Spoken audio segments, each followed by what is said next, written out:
Bismillahirrahmanirrahim. Assalamualaikum warahmatullahi wabarakatuh. Kita bertemu lagi di pertemuan kedua di dasar pemrograman.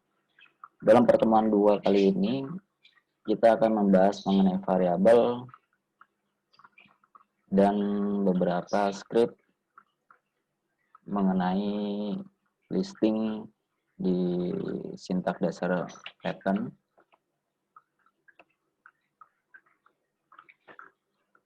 Untuk sintak di dasar pemrograman Python, ada beberapa statement. Contohnya, yang pertama, statement itu adalah suatu perintah yang digunakan untuk mengeksekusi suatu bahasa pemrograman Python. Contohnya adalah A sama dengan 1. A ini adalah satu variabel, nilainya adalah 1. Di dalam bahasa Python tidak mengenal yang namanya tanda kurung siku ataupun kurung kerawal. Next, kita lanjut.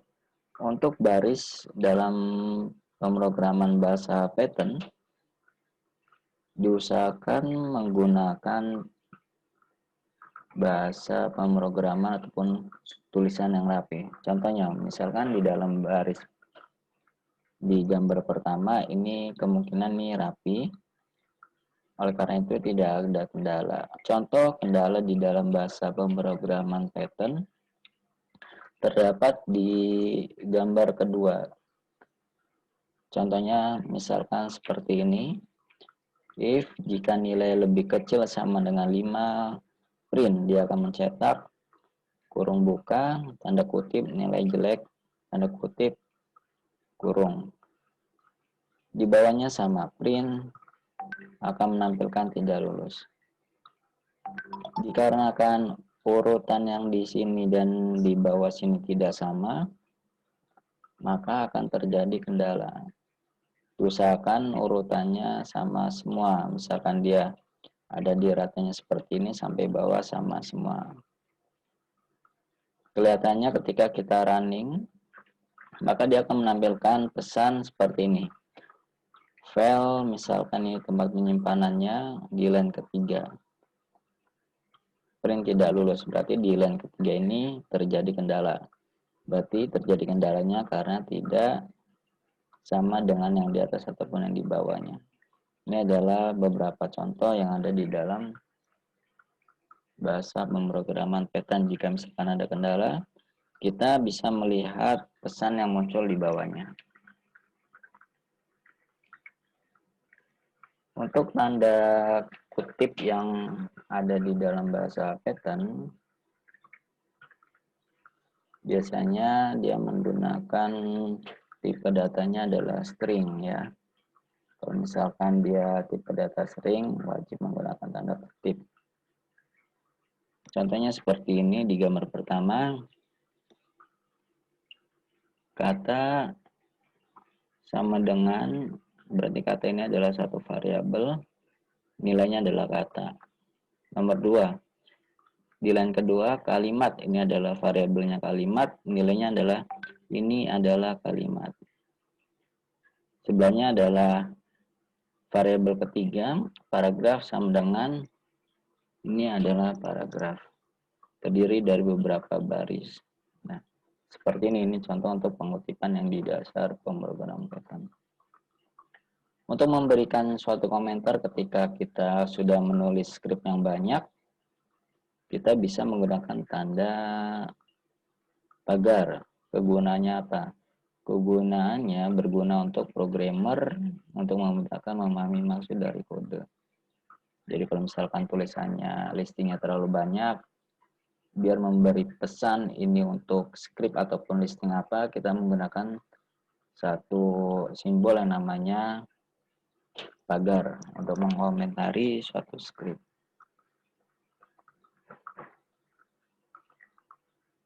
Contoh lain, di dalam bahasa pemrograman Python bisa juga kita menulisnya seperti ini, print kurung buka tanda kutip hello world. Berarti ini ingin menampilkan bacaan hello world.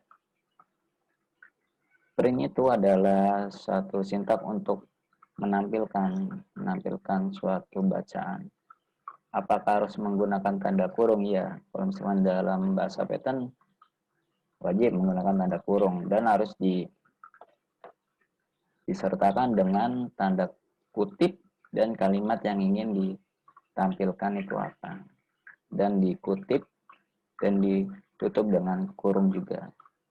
Ketika kita running maka akan menampilkan formatan seperti ini. C.2 bla bla bla bla bla. Ini adalah tempat penyimpanannya dan menampilkan hello world. Ini adalah kalimat yang telah kita masukkan di sintak text editor yang ada di atas. Jika sudah benar, maka di sini proses finishes with exit code 0. Nah, berarti ini sukses untuk listing yang kita tulis ataupun yang kita ketik. Baik, selanjutnya kita mengenal variabel. Variabel di pemrograman kegunaannya untuk apa? Berarti variabel itu untuk menyimpan suatu nilai.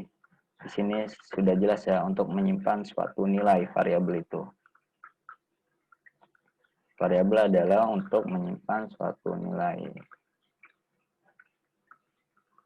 Nah, untuk nama variabel itu terserah, berbeda-beda, bisa berubah-berubah. Contoh, penggunaan variabel di dasar pemrograman. Nilai sama dengan 90. Kalau misalkan ada yang seperti ini, berarti nilai ini adalah nama variabelnya. 90 adalah nilai variabelnya. Oke, ini adalah satu contoh ya. Ini adalah nama variabelnya, ini adalah nilai variabelnya. Baik, kita lanjut. Di dalam dasar pemrograman juga terdapat yang namanya tipe data. Tipe data yang sudah kalian pelajari kemungkinan sudah banyak di dalam teori.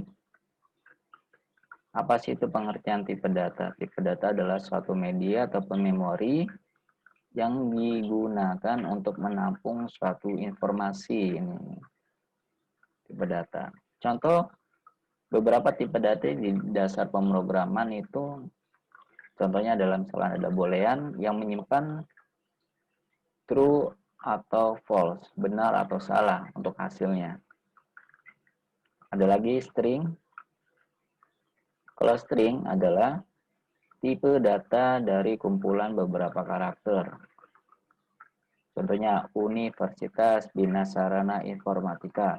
Itu termasuk ke dalam tipe datanya adalah string. Ada lagi yang namanya integer. Integer termasuk tipe data yang bulat. Jika ada tipe data yang berupa koma, kita masukkan ke dalam tipe data float. Di sini ada heksadesimal, kompleks, dan lain sebagainya. Ini hanya sebagai contoh tipe data di dasar pemrograman yang harus kalian pahami dasarnya. Ada lagi kalau misalkan ada suatu nomor rumah termasuk tipe datanya adalah string. Walaupun dia angka termasuk ke dalam tipe data string. Kenapa? Karena tipe data angka yang tidak dapat dioperasikan, misalkan tidak bisa ditambah, dikurangi, dihapus, ataupun dibagi, termasuk ke dalam tipe data string.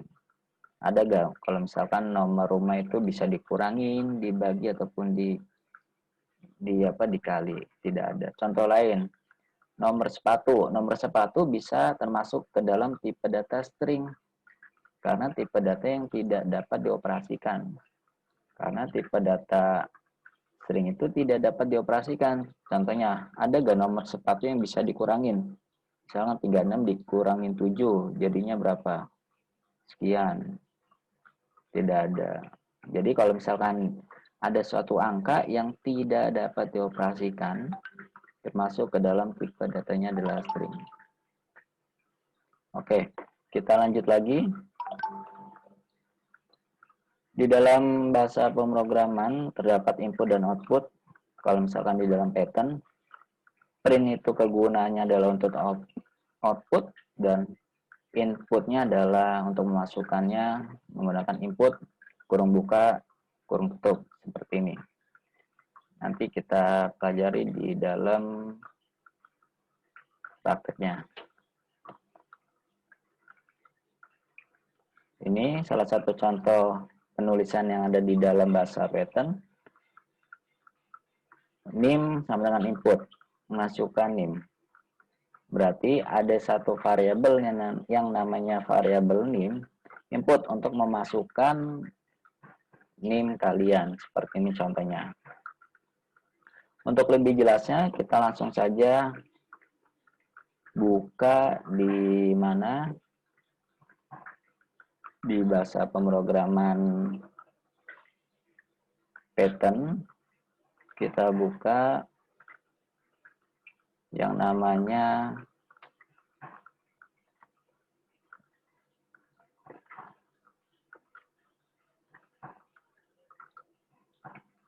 pecamnya ya. Ini sudah muncul.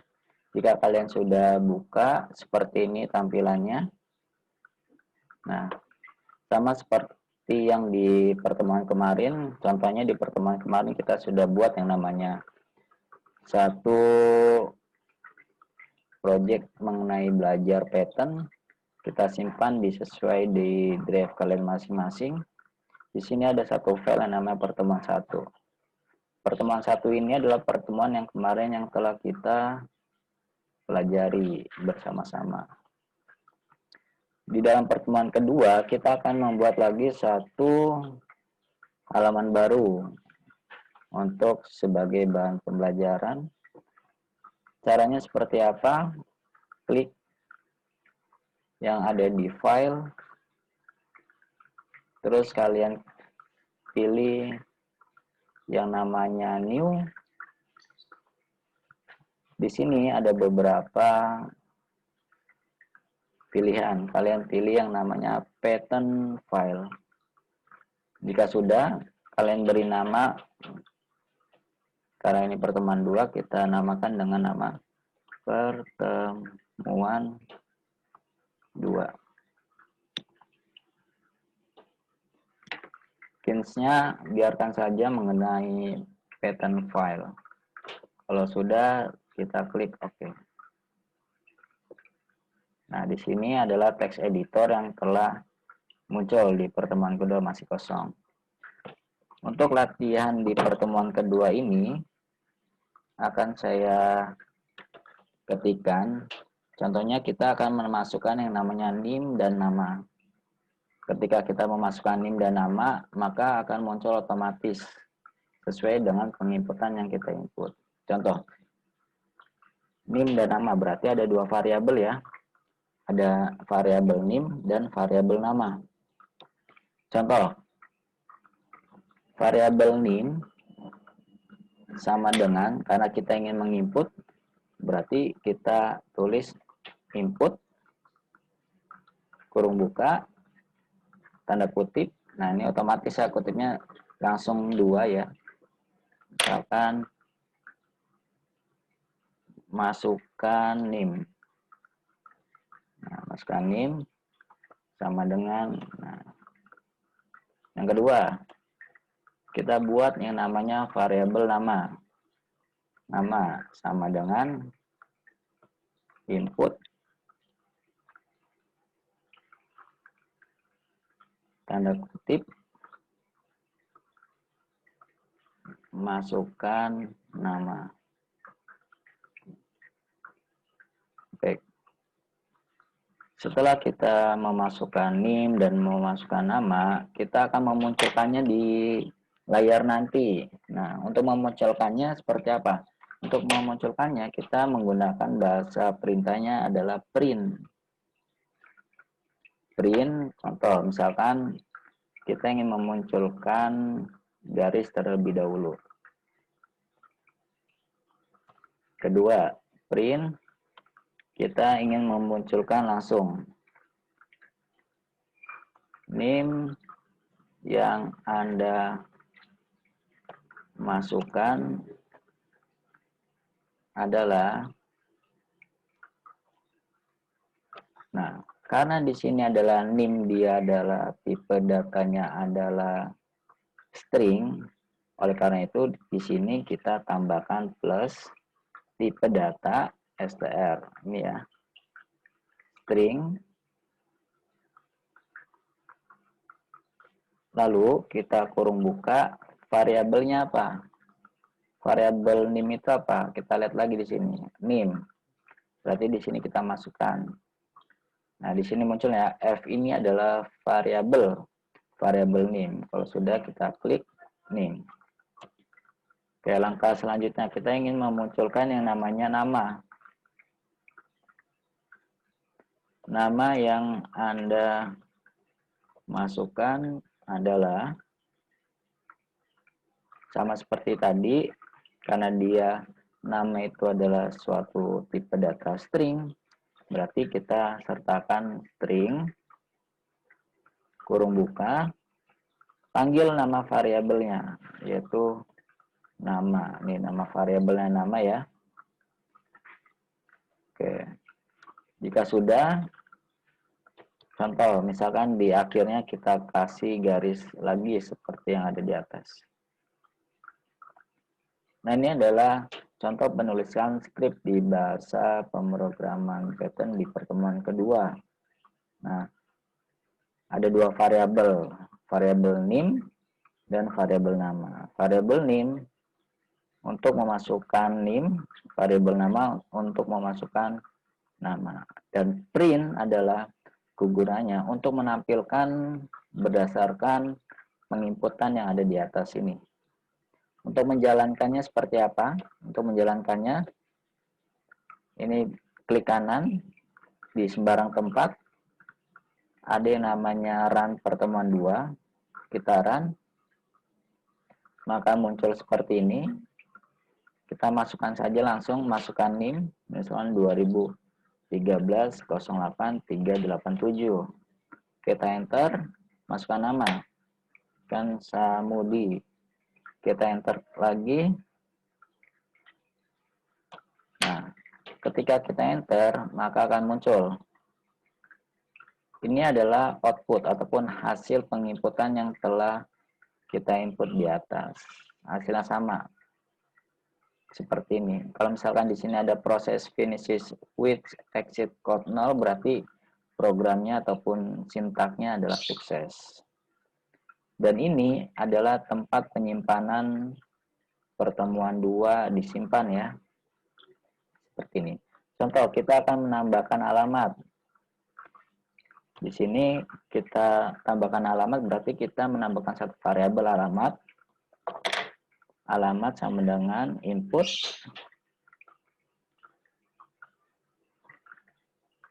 masukkan alamat sama dengan oke. Nah, misalkan contoh, alamat kita akan letakkan di bagian ketiga. Print alamat yang Anda masukkan adalah sama dengan, karena alamat itu adalah suatu string, berarti di sini kita tambahkan string, kita tambahkan pula yang namanya variabelnya. Variabelnya adalah alamat. Ini fv ini adalah variabelnya alamat. Contoh lagi, kita desain lagi. Di sini, misalkan kita tambahkan print,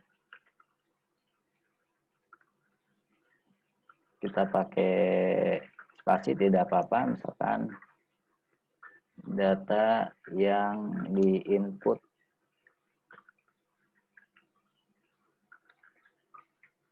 seperti ini. Contohnya print, kita kasihkan lagi garis seperti ini. Baik. Jika sudah, sama seperti tadi, untuk menjalankannya klik kanan sembarang tempat, pilih run pertemuan kedua. Jika sudah, masukkan NIM-nya 2000, misalkan saya 2013-08-387.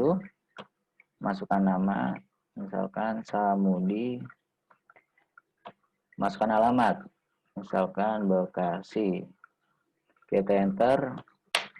Oke, lihat data yang diinput. NIM sesuai penginputan di atas, nama sesuai penginputan yang ada di atas, alamat sesuai dengan penginputan yang ada di atas. Oke, hanya itu saja untuk di pertemuan 2.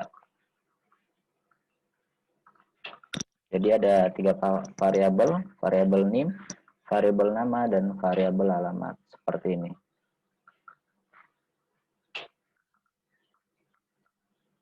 Untuk yang ada di slide ataupun yang ada di modul, nanti bisa kalian kerjakan seperti ini. Latihan input dan output hampir sama dengan latihan yang tadi. Nanti kalian kembangkan lagi, terserah kalian. Nanti kalian tugasnya kalian kirim ke email, nanti linknya saya share di grup WhatsApp. Baik, untuk pertemuan hari ini cukup sekian. Kalau misalkan ada kendala di dalam skrip, nanti bisa di WhatsApp ataupun di grup kalian tanyakan. Baik, untuk pertemuan kedua dasar pemrograman Python cukup sekian. Semoga ilmu yang saya informasikan, yang saya bagikan bermanfaat dan dapat dipahami. Wassalamualaikum warahmatullahi wabarakatuh. Salam sehat selalu.